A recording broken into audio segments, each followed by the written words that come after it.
今回はアジアクロスカントリーラリーに参加して今年で10回目という中央調査大学校の小谷先生にパッキングをする時のコツを聞いてきましたのでご覧ください。それではどうぞ。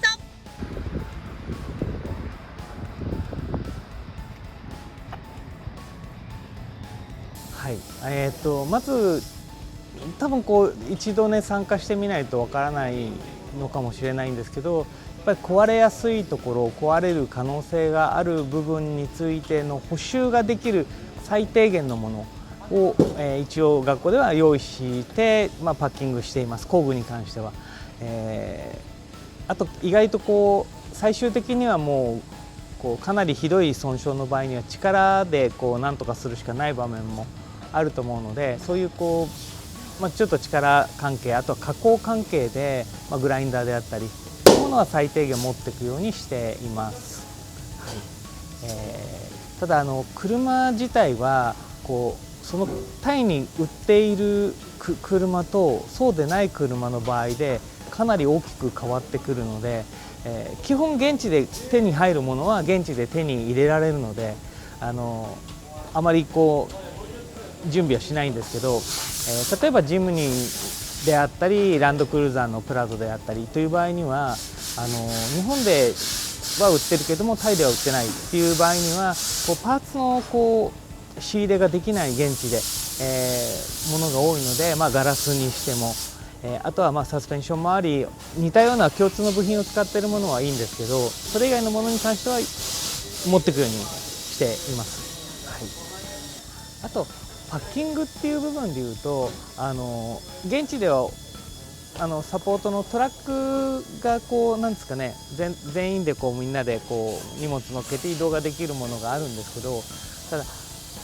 やっぱり大型のトラックに乗せていったりするので、一つの重さがあまりにも重いものはちょっと厳しいと思う。それだけで疲れちゃうので、できれば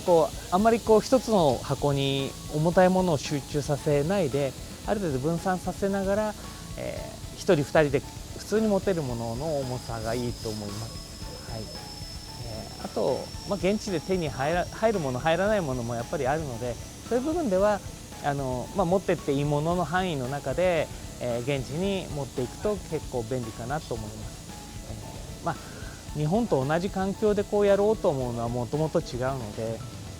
やっぱり最低限、必要なものだけを持っていくのが身軽に動けて作業も効率が上がると思います。はい、サービスということではないんですけど、まず日差しがかなり強いのでそれこそ目を保護するサングラスであったり日焼け止めはこれはあった方がいいと思います。最初のうちは私なんか何も塗らないでやっていたら、もうこの首の周りがなんですかね、真っ黒というかなんかガサガサになっちゃったので、そういうのはやっぱり持っていくべきだと思います。あと、やっぱり着替え類だと思うんですけど、レース特にサービスを行う、方々は昼間はやっぱり移動をしながら昼のサービスとかで、夜は夜で整備が次の日走るための整備があるので、その整備をするために時間がやっぱり取られて、どうしても夜遅くなってしまう場面が多いので、着替えですね、特に下着類は、かなり多めに、もちろんそれこそなんですかね、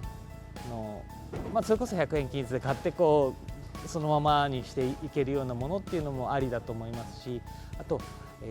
一番困るのが結構チームシャツ、チームのウェアなんかはやっぱり乾きやすい素材のものが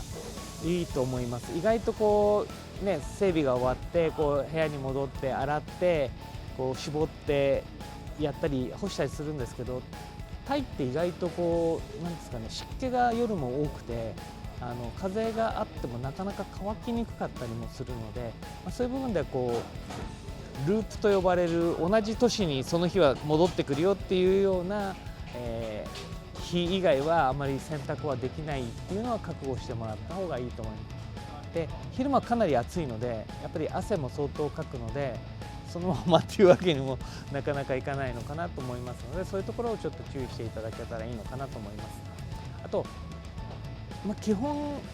暖かい国なので長袖といってもちょっと羽織るような薄手のもの1枚で多分十分だと思います。あとはやっぱり動きやすい服装と虫除けスプレーですね。結構なんか現地の方がいいよって言われる方と、私は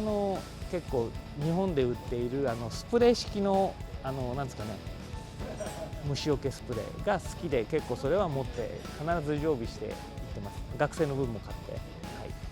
このサラテクトを多く使っています。でこういうちょっとなんですかね、虫除け成分の強いものもあるんですけど、これ結構肌が敏感だとなんかちょっと痛がゆかったり、ちょっとヒリヒリしたり、ちょっとなんですかね、違和感を感じる場面があるので、虫蚊が嫌いなんですけど、最近はこれではなくてやっぱ元に戻ってこちらを使っています。はい。